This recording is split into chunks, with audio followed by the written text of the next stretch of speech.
You tuned into the right podcast, episode 44, minisode version of A Doctor's Perspective. It's good to have you back.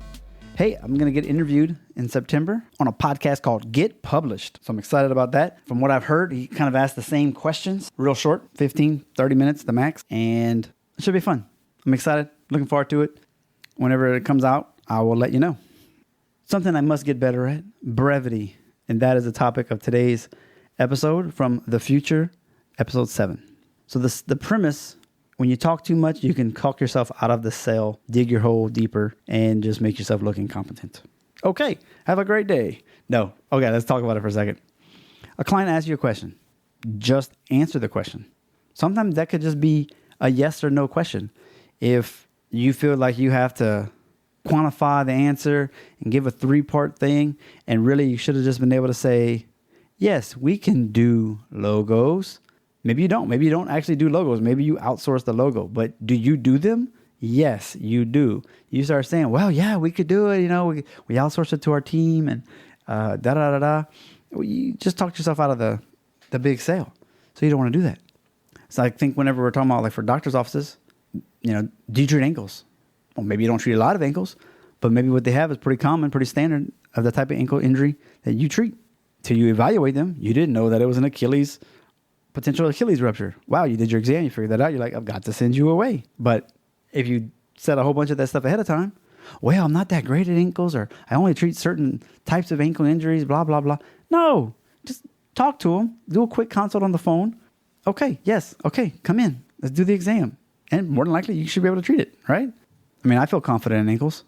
I don't want to touch an Achilles tendon rupture, though. And I think a patient will respect the fact that if you would have had a sprain, cool. We got lots of stuff we can do with that. Achilles rupture, meh. Thank you for sending me on my way. So, all that to say, a long answer and explanation can make you look dishonest, you're hiding, or you're incompetent. Plus, you could be wasting people's time. They might have just wanted like a short couple sentences of an answer. Can you do a website restructure? Again, it could be like, yeah, we can do that. We work with people that will find out all what you need to know. Again, it's like, yeah, we can do that. We'll find out where you feel like your page is lacking, and then we can create a fix for that. You don't have to go into, I hired that out to my best friend from college. I pay him based on the fee that you pay me. Again, you can do the job and you do it well, even if it's outsourced a little bit. But even with the doctor's office, trying to find out what their pain point is. Why are you coming in? Oh, you're tired of having headaches 3 nights a week. Okay. Yeah, that's probably stopping you from enjoying your kids, not able to watch the TV you want to watch. Maybe you wanted to read a book, you can't read, eyes are too blurry. That's a big deal. That's a good reason to go get treated.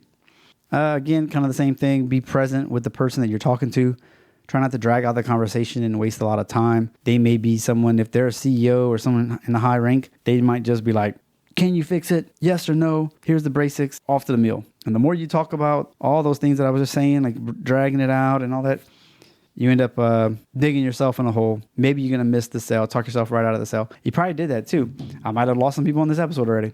We got your point, Justin. We're done.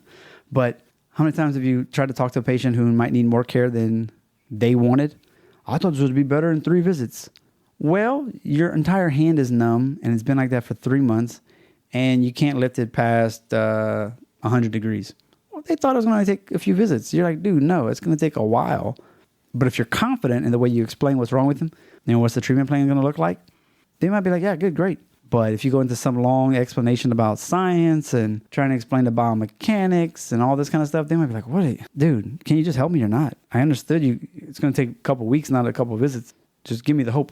I need the hope, and I need to know that you have a plan, and then we're going to follow this plan. I don't need to know every research paper out there on why you're doing your stuff, You talk yourself out of the patient's starting care. It makes you look like you're stumbling, you're mumbling, and you're trying to prove to yourself that I know what I'm doing, and it doesn't come off to the patient like that. So let me know what you think about the show. If you have any questions, hit me up on the email. Other than that, visit adoctorsperspective.net/reviews to write a review.